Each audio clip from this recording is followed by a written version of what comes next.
Ya, apa dasar dia melakukan itu? Dari mana dia dapat berita itu? Tidak pernah pejabat publik mengeluarkan. Kalau pejabat publik sudah mengeluarkan dan dia men-share, itu nggak apa-apa. Ya, jadi tidak ada sangkut paut. Nah, tapi kalau dia tanpa alasan yang jelas, dia hanya terima berita dari mana, kemudian dia di-share, apalagi grup. Jadi semua orang tahu akhirnya.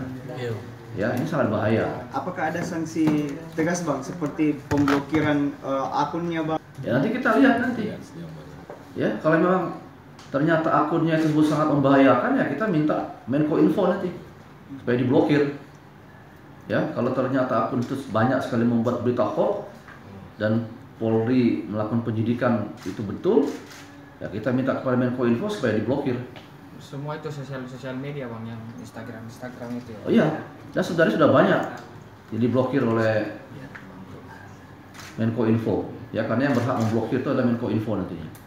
Apakah harus ada laporan dari masyarakat, Bang, untuk menindaklanjuti hoax itu?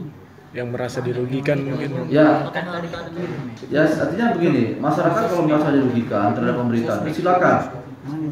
Ya, silakan lapor ke kami, ke Krimsus, bagian unit cyber.